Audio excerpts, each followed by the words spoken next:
Olá, pessoal, sejam muito bem-vindos a mais um podcast Mude um Hábito. Eu, Rafaela, em mais um. Dessa vez, mais um com a Leandra apresentando comigo. Vocês já conhecem ela do anterior.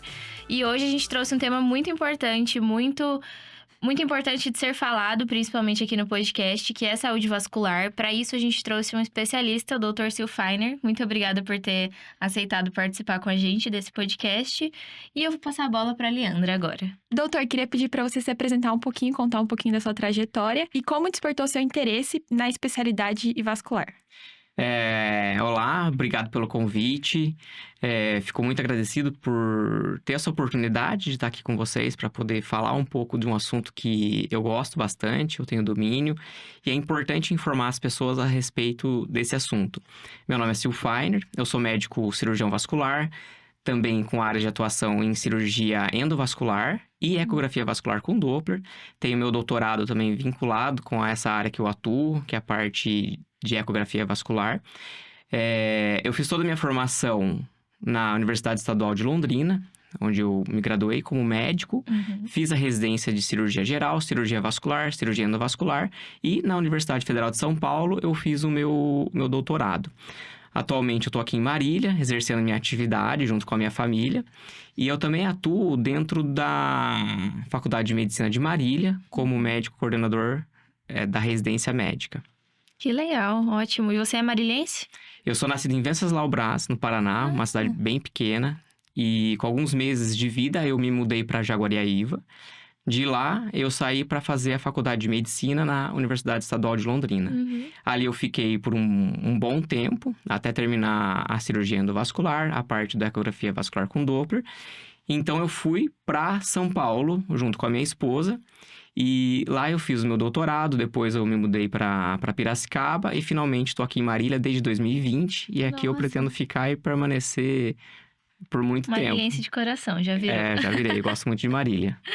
Doutor, vamos começar. Começando com uma pergunta mais básica pra gente também. Qual a função dos vasos sanguíneos no desempenho do nosso corpo? Tá. A gente tem que entender a circulação sanguínea realmente como se fossem lugares por onde o sangue tem que passar para poder o organismo em si sobreviver. Por quê? Porque o organismo sobrevive quando a gente leva para as células tudo que ela precisa para sobreviver. Então, a gente leva o oxigênio, leva os demais nutrientes e também faz essa retirada. Então, essas estradas por onde o sangue circula vão ser, entre aspas, os encanamentos do nosso corpo. Então, nós temos o nosso coração, que leva o sangue por um cano até as periferias do nosso corpo. Dessa periferia, a gente tem um outro encanamento que faz o retorno do sangue novamente para o coração. Então, o coração, quando bate, ele consegue vai impulsionar o seu sangue até as extremidades. Só que esse retorno do sangue da periferia para o coração, ele depende muito, principalmente da movimentação dos membros inferiores. Quando a gente vai falar dos problemas vasculares, é importante citar isso, porque nós vamos falar muito de varizes. E para as varizes, essa mobilização, esse movimento do membro inferior é muito importante para a gente ter um retorno adequado do sangue, né? Esse sangue ele tem que sair do pé e aí ele vai subir contra a ação da gravidade, contra a força da gravidade até o coração. E esse é o papel das veias.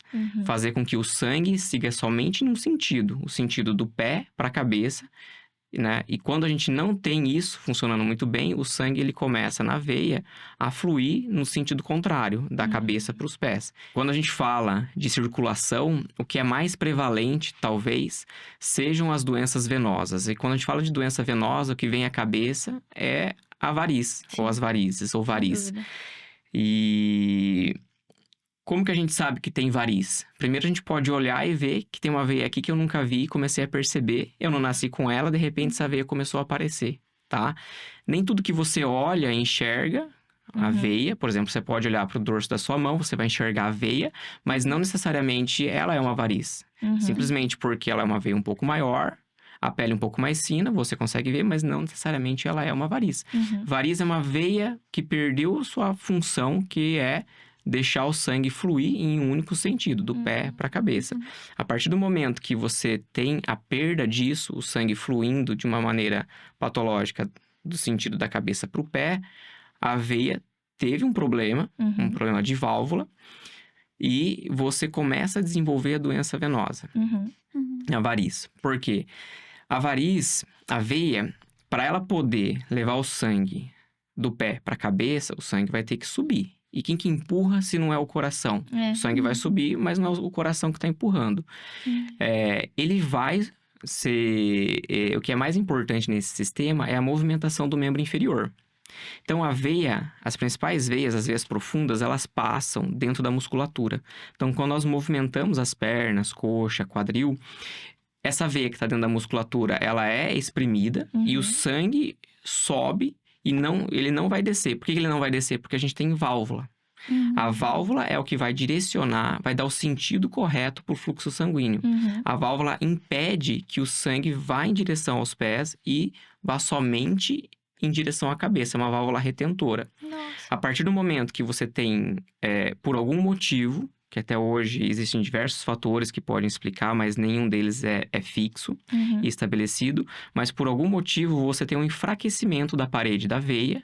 Esse enfraquecimento da parede da veia vai fazer com que a veia aumente de um diâmetro considerável e a válvula, já de um lado e de outro, já não encontra mais um lado com o outro para impedir o retorno do sangue.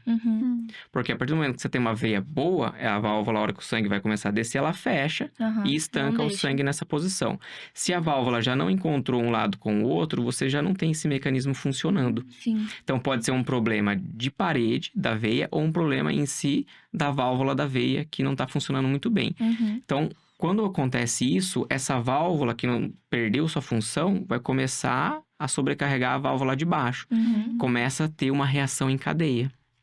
Diante disso, você vai ter os sintomas das varizes, que geralmente vão ser sensação de peso, cansaço, cãibras, e que se não é tratada, diagnosticada e tratada da forma correta, vai levar a sintomas, repercussões que são clinicamente mais importantes, como mancha na pele, presença de úlceras. A gente pode ter o desenvolvimento de inflamações, que são as tromboflebites. E o que a gente não quer ter também é trombose venosa profunda, que é uma coisa que a gente vai discutir, é um assunto que nós vamos discutir um pouquinho mais pra frente. Sim. Queria entender melhor o que causa o surgimento das varizes e quais são os fatores que aumentam esses riscos. Então, vamos lá. Eu já acabei de falar um mecanismo básico do porquê as varizes aparecem. Como ela surge. Mas a gente conhece alguns fatores que são mais determinantes para que você tenha varizes. Primeiro, uma questão que é bastante comum é a genética. Então, nós, no consultório, que a gente mais escuta é, na minha família todo mundo tem varizes, então eu tô aqui também hoje com varizes.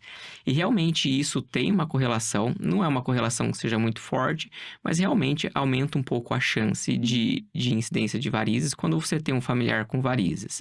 Mas não necessariamente isso acaba sendo uma regra.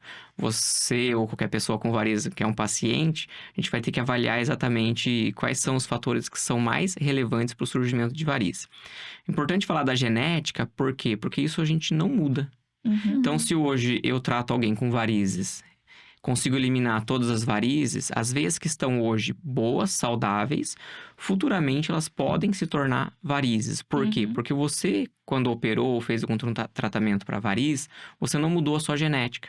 Entendeu? Então, ao longo do tempo, e a gente vai ver que o tempo é uma coisa importante, você ou qualquer outro paciente pode desenvolver varizes. E eu costumo falar o quê? Ninguém nasce com varizes, todos vão desenvolver varizes, mais ou menos.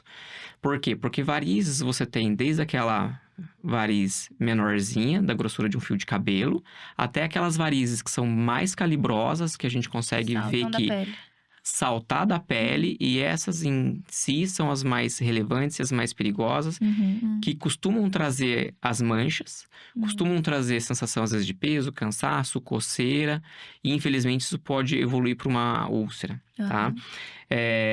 Então, a genética é um fator importante, mas entre outros, a gente tem a obesidade, porque a obesidade vai trazer uma resistência nesse processo do fluxo do sangue em sentido do pé para a cabeça.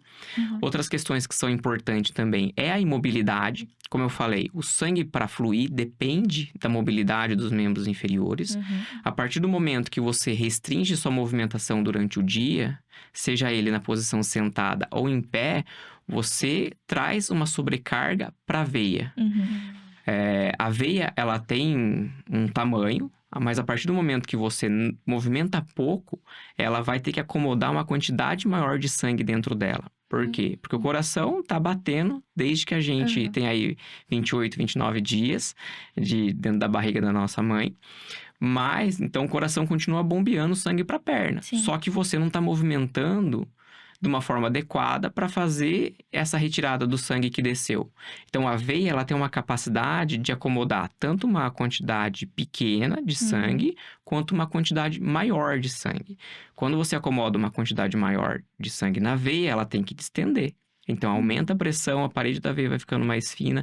E isso fluxo. pode trazer uma lesão para a veia, que vai se tornar uma variz. Sim. Então, não é que quando você não movimenta, você não tem o fluxo venoso. Você tem, mas ele é muito lentificado. Ele vai ficando acumulado dentro da veia. Sim. Então, a imobilidade, a baixa mobilidade é um fator extremamente importante. Agora, a gente passa para o universo feminino. As mulheres, elas têm um agravante nesse desenvolvimento de doença por algumas questões. Primeiro que é uma questão hormonal. Então, a mulher tem uma carga de estrogênio e progesterona, e isso vai fazer com que a musculatura da parede da veia tenha um relaxamento maior do que no homem, e isso pode levar e facilita o desenvolvimento de varizes, tá? Isso é Obviamente, a doença, ela é multifatorial. Então, você tem um pouquinho de genética que favorece. É mulher, ficou um pouquinho mais sentada. Então, são fatores que você vai acumulando e, em cima disso, você desenvolve a doença com menor ou maior intensidade. Um outro fator importante para a mulher, além dessa questão hormonal, a gente tem a gestação. Na gestação, há também uma questão hormonal importante. Mas, além disso, você tem um útero que cresceu e isso vai trazer compressões venosas, que também vão dificultar esse retorno de sangue dos membros inferiores para o coração, leva à distensão da veia, que pode se tornar uma variz.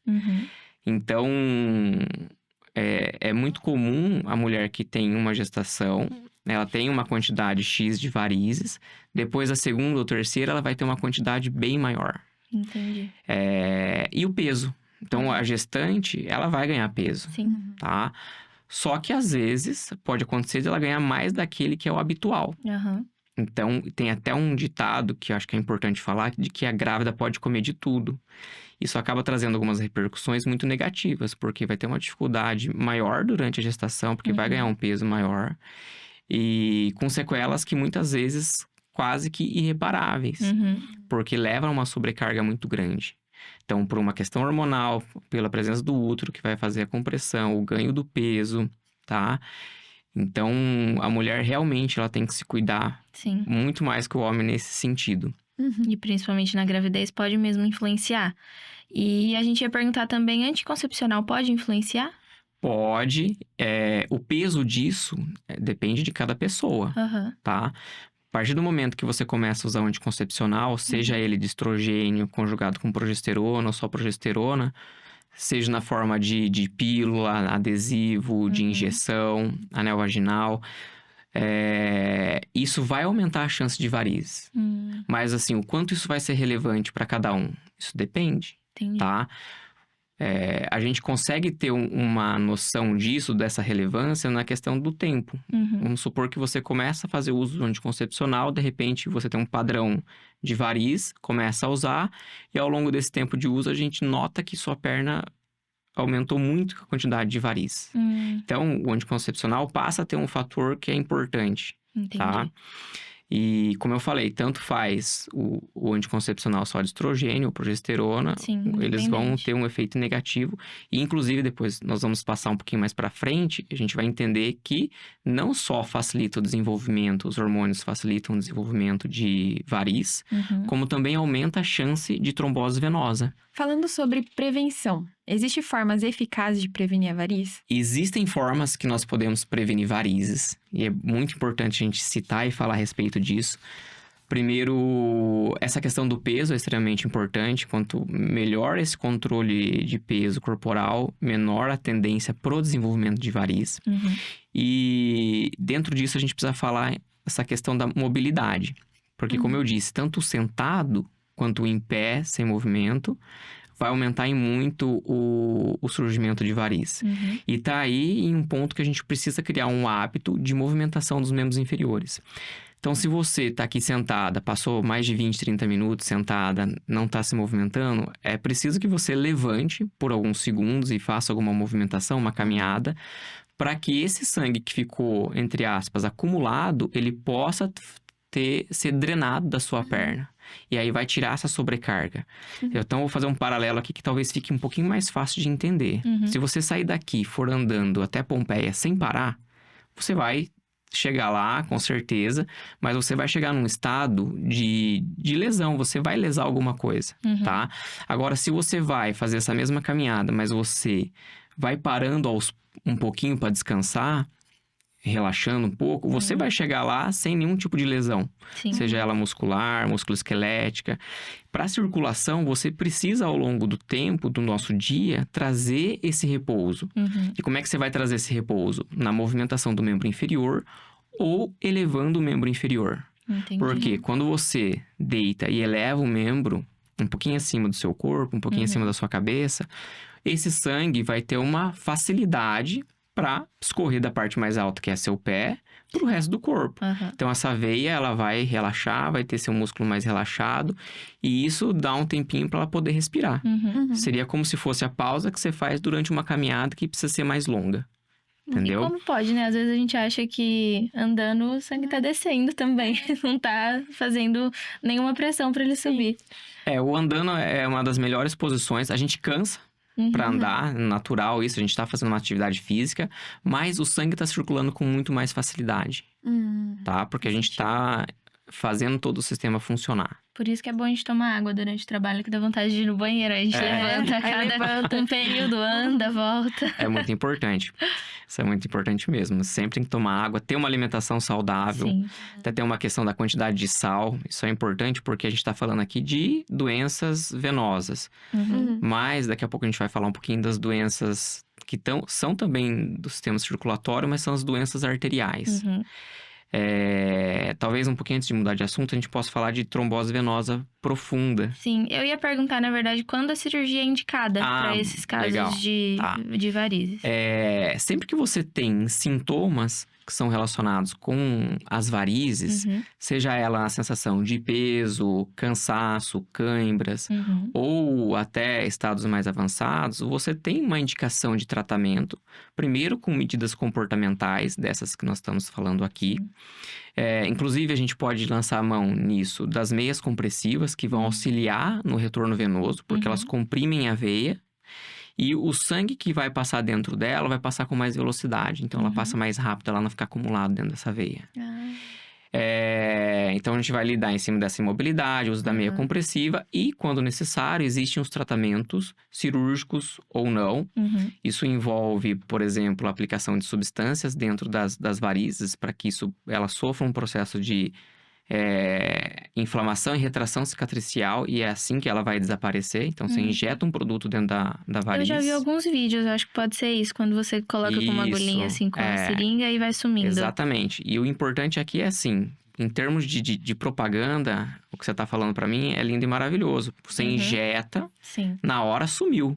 Só que, na verdade, o que acontece? Depois que você para de injetar, porque você injeta uma substância transparente dentro de um vasinho que é vermelho, então esse vermelho vai embora, fica só o líquido transparente, parece que a variz sumiu naquele momento. Mas, na verdade, esse não é o resultado e não é por aí que vai funcionar. Então, você viu que injetou o remédio dentro da variz, depois ele volta a ficar vermelho novamente, porque você parou de injetar aquela substância que é transparente, e fica, às vezes, até mais vermelho do que era. Porque o que essa substância vai fazer? Ela provoca um processo inflamatório. Então, esse processo inflamatório vai gerar uma cicatriz na parede da veia, e toda cicatriz, ela tende a retrair. Quando ela retrai, ela vai diminuir o tamanho do lumen por onde o sangue vai passar. Até o ponto que você consegue fazer uma retração mais importante, o sangue para de passar nessa variz. Entendi. E aí sim você conseguiu ocluir o vasinho, a variz. Sim. Tá? E não então, camuflou. Exatamente. Então, em termos de propaganda, é por aí que vai, Sim. mas o resultado ele é muito mais trabalhoso, ele precisa ser construído em cima de passos e etapas. Perfeito. Então, você tem essas aplicações, as substâncias são variadas, isso vai depender... O que a gente vai usar para tratar vai depender do tamanho da variz. Você tem variz de 1 milímetro, 2, 3, 4, 5, 6... Então, a ferramenta que você vai usar vai depender disso e das condições clínicas do paciente. A gente pode lançar mão, além das aplicações, da cirurgia. Do laser. O laser ele pode ser um laser que vai tanto por dentro da veia e provoca uma lesão térmica na veia, seja por laser ou radiofrequência. E essa lesão térmica também vai fazer um processo de retração da veia e ela vai ficar fechada, tá? E o laser transdérmico, ele é um laser que vai ser disparado em cima desse vasinho por cima da pele e ele vai em si, entre aspas, queimar o vasinho, vai provocar um processo inflamatório e ele vai também diminuir de tamanho. E o laser, ele é feito em consultório ou no centro cirúrgico? Depende do laser. O laser transdérmico geralmente é no consultório e o endolaser, que vai por dentro da veia, ele acaba sendo muito realizado dentro de um ambiente hospitalar. Sim, tá? perfeito. A questão das medicações, que é importante falar, nenhuma medicação consegue prevenir varizes, tá? Então, ela consegue trazer um alívio sintomático. Agora, como é que você vai prevenir varizes? Eu tenho na minha família todo mundo com variz, eu não quero ter variz. Eu tô vendo que todo mundo tem, minha irmã tem, meu irmão tem, e eu tô aí no pedaço. E aí? Então, o que você vai fazer? Vai tomar remédio? Não vai resolver. Você vai ter que controlar seu peso. Vai fazer uma Você vai ter que focar muito na questão da mobilização. E o poder da mobilização e o de erguer a perna para cima, a gente pode comparar isso com o poder de uma vacina. Porque o que a vacina faz? Ela previne doenças. Sim. Por mais que a gente tenha que tomar 5 doses, igual a vacina do Covid, para tentar evitar complicações maiores. Quando você ergue, você tá realmente prevenindo varizes, tá? Porque você tá trazendo esse repouso para o sistema circulatório venoso. Então, isso funciona, isso tem um poder muito grande. E muitas vezes não é dada a devida importância para isso. Sim. Tá? Então, se você não quer ter varizes, você precisa erguer sua perna. Não basta sentar e esticar sua perna numa cadeira. Erguer. Tem que ficar um pouquinho mais alto que o corpo. E quanto tempo, doutor? Isso é um tempo que depende da condição clínica do paciente. Entendi. Depende da sua disponibilidade de tempo. Geralmente, a gente acaba indicando 2 vezes por dia. Final da manhã e final da tarde. Na nossa vida, a gente acaba não tendo nem o hábito de fazer isso e nem saber como vai encaixar isso. Porque tem uma rotina bastante rígida na questão dos horários. Nós funcionamos dessa forma. Então, você pode começar com 10 minutos, 15 minutos, 20 minutos. A gente pode começar em torno desses valores para poder trazer um alívio. Um pouquinho é melhor do que nada. Sim. Tá? Então, tenta alcançar os 10, 15, 20 minutos que tá de bom tamanho. Quero Isso vai estipular depender essa pausa depois. lá no setor agora. Eu vou falar Depois de marketing, abreviação. Depende um pouquinho de cada paciente, mas dá para começar por aí. Então, a gente falou aqui da questão do tratamento, Sim. tá? Sim. Nisso pode entrar também a questão da meia compressiva, porque facilita o fluxo. E tem até uma questão interessante, porque fala assim, ó, a meia compressiva, a meia aperta, não aperta, ela aperta. E será que a roupa apertada, ela pode trazer um prejuízo para a circulação? Você acaba tendo um pouquinho de paradoxo que precisa ser esclarecido, porque assim... a roupa apertada, sim, ela pode trazer um prejuízo para a circulação. Aí você vai parar para pensar, poxa, mas a meia não tá ajudando e também tá apertando? Onde é que a roupa apertada vai estar atrapalhando nesse processo?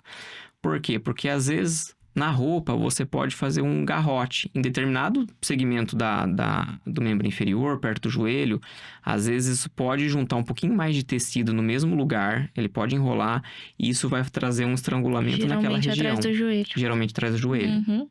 Tá? Então, o apertar em si não é ruim, o que não pode fazer um estrangulamento. Até porque a meia compressiva, ela vem até abaixo do joelho, né? Tem a 3/4 que é para baixo do joelho. Tá. E tem a 7/8 que vai para a região um pouquinho para a raiz da coxa. Tá. O que acontece é o seguinte, a meia é elástica. Mesmo a 3/4, se você tiver uma força boa, você consegue trazer ela para cima da coxa. Sim. Então, ela tem que ser usada de uma forma correta. Ela tem que ficar um pouquinho para baixo do joelho.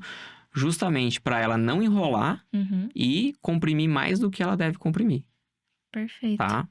Até por isso que tem aquela história de grávida usar meia em voo.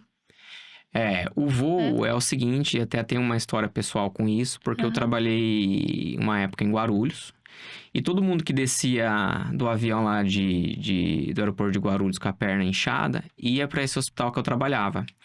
E o que acontece? Pela imobilidade, como é um aeroporto internacional, as pessoas costumam ficar de muito longe. tempo dentro do voo, e isso traz um edema para os membros inferiores por conta da imobilidade.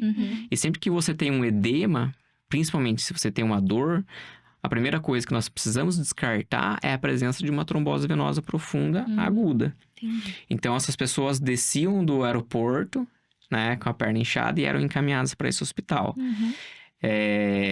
A minoria tinha realmente trombose e esse edema ele vinha muito pela questão da imobilidade. Mas uma das formas de você evitar a trombose é manter uma mobilidade do membro.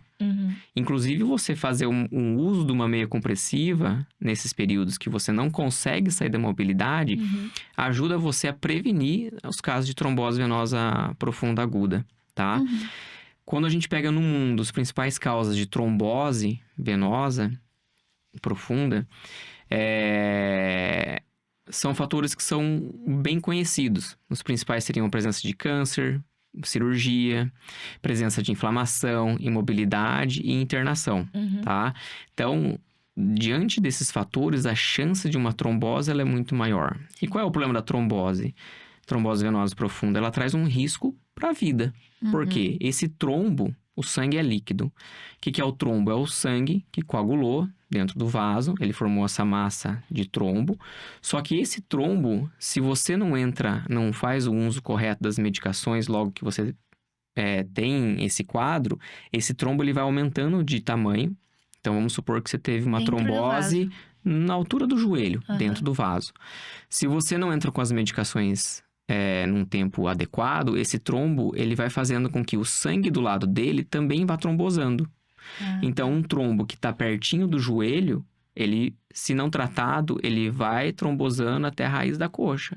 Isso pode desprender, e a gente fala que isso é um êmbolo, e isso vai parar no pulmão, na circulação do pulmão. E é isso que traz risco à vida do paciente. Então, você precisa tomar medicação para quebrar esse processo de aumentar a quantidade de massa de trombo. E aí você diminui a chance de uma embolia pulmonar. Porque quanto maior esse pool, essa quantidade de trombo, maior a chance de desprender alguma coisa dali e parar no pulmão. Tá? Por isso é tão perigoso mesmo, quanto as pessoas falam, né? Por isso é perigoso. E aí quando você vai no voo, né, você tem uma certa... Por mais que o avião seja pressurizado, às vezes pode não ser. Com uma pressão menor, quando a gente vai para altitudes maiores, a pressão diminui. Né? Da mesma forma que quando você mergulha, a pressão também aumenta. Quando você vai para pressões menores, a chance do desprendimento desse trombo, no caso de uma trombose venosa aguda, é maior. Então, no voo, você sim tem mais chance de trombose venosa e embolia pulmonar.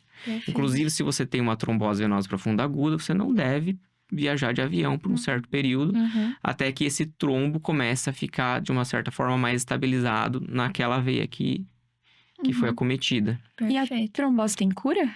A trombose, em si, ela tem tratamento. E justamente você vai tratar com os anticoagulantes para você diminuir, impedir a formação de novos trombos ao redor desse primeiro trombo, tá? E o que a gente quer impedir é a embolia. Esse trombo que está dentro do joelho, igual você teve aqui, ele vai sendo reabsorvido ao longo dos meses. E aí também vai gerar um processo inflamatório, um processo cicatricial. Essa veia que foi acometida pelo trombo, ela pode sofrer um processo cicatricial tão importante que pode ocluir a veia, tá? Mas o grande objetivo do tratamento é evitar a embolia e, obviamente, isso é bastante importante. Os sintomas da trombose são semelhantes ao das varizes ou não? A trombose, ela traz um quadro que é mais dramático. Então, quando a gente fala de varizes, a gente falou aqui de dor. Dor do tipo peso, cansaço, cãibra, que são dores que no dia a dia a gente consegue viver normalmente. Agora, diante de um quadro de dor, a dor sempre é um sinal de alerta. Quanto mais intensa a dor, mais preocupados nós devemos ficar. Sim. Porque isso traz um sinal de que algo mais relevante está acontecendo. Então, na presença de dor e edema, um inchaço, quando a gente fala de trombose em membros, isso levanta, né? Isso acende a luz para que isso possa ser uma trombose venosa profunda aguda. E esse diagnóstico, ele precisa ser confirmado ou descartado. Então, é uma situação de urgência, em que o paciente precisa procurar o pronto-socorro para realmente investigar, geralmente uma ultrassonografia, para saber se tem ou não tem uma trombose, tá? Entendi. Manda Falamos lá. muito sobre os problemas vasculares, mas eu queria entender um pouquinho sobre as doenças arteriais. Consegue falar pra gente? Claro, então, nós realmente falamos muito da doença venosa, porque ela acaba sendo até esteticamente mais importante nesse sentido, mas as doenças arteriais, elas trazem um significado também muito importante, porque elas são ameaçadoras da vida. Então, como a gente está falando, o coração, ele leva o sangue e a veia traz novamente para o coração esse sangue. E as obstruções da circulação sanguínea, elas podem acontecer na via venosa, que é a trombose venosa profunda, aguda, geralmente. E a obstrução do fluxo sanguíneo também pode acontecer no encanamento arterial, tá? Que acaba trazendo uma relevância muito mais importante. Por quê? Porque o arterial, ele tá levando justamente o que o corpo mais precisa, que é o oxigênio. Que a gente tá aqui respirando a todo momento, esse oxigênio tá no ar, e através da circulação no pulmão, esse oxigênio entra dentro do sangue, e esse sangue rico em oxigênio vai nutrir as outras células do corpo, e o coração tá empurrando esse sangue arterial para frente. Acontece que quando você tem uma obstrução do fluxo arterial, esse oxigênio, ele vai deixar de chegar aonde precisa chegar. E isso é muito importante. Se a gente parar de respirar aqui, a gente não consegue ficar mais que alguns minutos sem respirar. Então, para qualquer parte do corpo, quando o oxigênio deixa de chegar, isso ameaça a vida daquele membro. Então, você pode ter, o que a gente fala nessas situações, uma trombose arterial. Então, nós temos 2 diagnósticos de trombose dentro do sistema circulatório. A trombose venosa, que é nesse retorno, e a trombose arterial, que é nessa ida do sangue para as células, tá? E o que vai causar essa trombose, essa interrupção do fluxo arterial? O que é muito comum e é muito prevalente, e é isso que causa a maioria das doenças, que infelizmente nós falecemos disso, é a aterosclerose. O que é aterosclerose? A gente pode interpretar isso como uma sujeira dentro do encanamento. Então, a aterosclerose, ela é esse acúmulo de gordura, de cálcio, de trombo também, na parede do vaso arterial. E isso pode ser tão importante a ponto de ocluir totalmente a circulação. E aí, você vai ter uma interrupção da circulação. Tá? Você pode também ter como problema decorrente da aterosclerose algum pedacinho dessa sujeira pode soltar dali e parar em um lugar mais distal da circulação. Então, por exemplo, você tem uma aterosclerose da carótida. O que é a carótida? É uma artéria, é um vaso que vai levar sangue lá para o cérebro.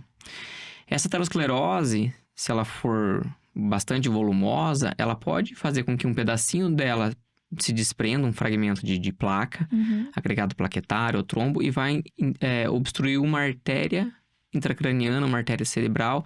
Isso leva o paciente a desenvolver ou um AIT, que é um déficit neurológico reversível, ou, né, num curto período de tempo, ou realmente um AVE isquêmico. E aí vai ter uma sequela motor, uma sequela sensitiva, e isso é bastante ruim para qualquer pessoa, porque isso vai trazer uma limitação na vida muito grande, tá? Sem dúvida. Então, o problema da aterosclerose, ela vem então ou por uma obstrução total do fluxo, ou por pequenos desprendimentos que vão levar a obstruções arteriais mais distais, tá? Perfeito. E o que vai fazer com que a aterosclerose se desenvolva? Tá? A gente tem alguns fatores para que isso aconteça. Então, eu posso citar para vocês a idade, genética, que são situações que nós não conseguimos mudar. Então, ninguém tem aterosclerose, ninguém vai ter um entupimento arterial por aterosclerose com 20, 30 anos de idade. Tá? Isso vai aparecer ao longo do tempo, porque a idade é muito importante para que isso vá desenvolver. E a gente nunca vai conseguir mudar isso. Então, a idade sempre vai somar como um fator negativo. Genética também você não vai conseguir mudar. Então, tirando esses 2 fatores, existem 4 outros fatores que nós podemos atuar para diminuir a chance do desenvolvimento da aterosclerose. Então, o tabagismo exerce um papel extremamente importante. Quanto mais você fuma, maior a chance disso desenvolver. Diabetes, as dislipidemias, principalmente as alterações de colesterol, e a hipertensão arterial. Então, a gente consegue agir nesses 4 outros fatores para diminuir a progressão da aterosclerose. Perfeito. Aí, a gente entra numa questão que é o sedentarismo. Ele é um fator de risco? Ele é, porque ele vai levar ao desenvolvimento da hipertensão, do diabetes, da dislipidemia, tá? E aí tem o tabagismo, que é uma questão de hábito que tem que ser interrompida. Então, essa doença arterial vai poder causar o AVC, o infarto agudo do miocárdio, uma oclusão no membro inferior, pode levar o paciente a, infelizmente, perder o membro. Então, é extremamente relevante nós termos uma alimentação saudável, tá? Uma ingesta hídrica adequada, para que esses fatores que estão relacionados com uma alimentação ruim não contribuam para o desenvolvimento da aterosclerose. Sim. E atividade física. E atividade física que faz bem para todo mundo. Sim. Aí, quais exames, né, como que a gente consegue, então, prevenir a aterosclerose? Sim. Como nós falamos, idade genética não vai mudar, mas a gente precisa ter uma atividade física de rotina, que se envolve aproximadamente 40, 60 minutos de uma atividade aeróbica, de uma intensidade não muito grande, para que a gente consiga viver mais. Então, se nós quisermos viver mais, é uma alimentação saudável e, com certeza, uma atividade física para poder controlar esses fatores, tá? Existem exames que a gente possa fazer para poder rastrear alguma doença vascular?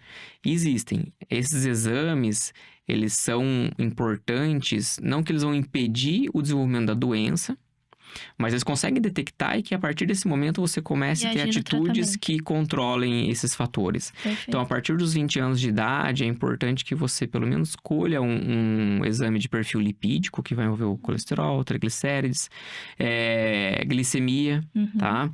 E que você também faça medidas da pressão arterial. Sim. Nós falamos aqui que é bem importante isso como fator de risco para o desenvolvimento da aterosclerose. Esses exames, eles não precisam necessariamente serem repetidos anualmente. Isso aí vai depender de cada caso, de cada paciente. Mas em torno de 2, 3 anos, é ideal, ou 4, que você faça uma repetição desses exames de sangue, tá?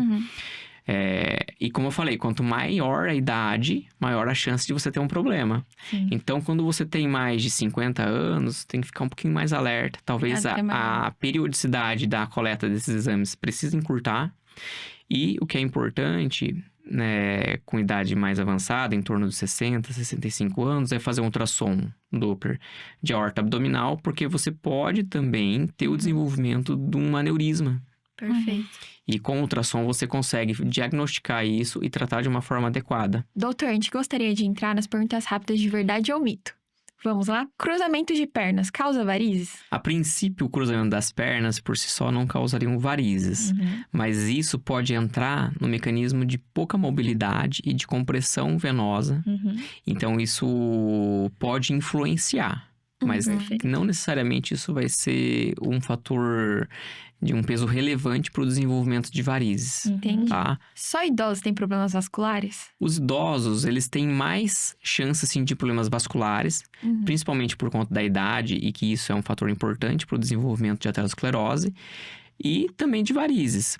Mas no idoso, a grande preocupação realmente passa a ser a questão arterial, o controle da aterosclerose, tá? Talvez no jovem a questão mais relevante seja a doença venosa. Quem tem varizes não pode fazer atividade física?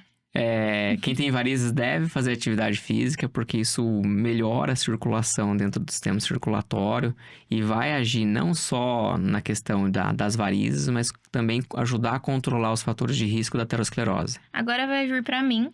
Antes de eu fazer o nosso encerramento, para quem já acompanha o nosso podcast, já sabe que a gente faz esse encerramentozinho para descontrair, pra gente conhecer mais um pouquinho sobre o doutor. Eu já queria deixar quase finalizado, então eu queria agradecer mais uma vez pela participação e disponibilidade do doutor em ter aceitado, tirar todas essas dúvidas, que acredito não serem só nossas, mas de muita gente que está assistindo. Bom, já vou colocar o doutor à disposição de quem quiser fazer uma consulta com ele, visitar e tirar mais dúvidas. Mas antes disso, a gente tem o nosso tradicional bate-bola. Então, eu vou fazer umas perguntinhas rápidas e você responde também com a primeira coisa que vier na sua cabeça. Então, vamos começar com um filme ou série. Ozark. Um esporte. Esporte, beach tênis. E uma comida. Comida japonesa. Perfeito. Então, Perfeito. que bom.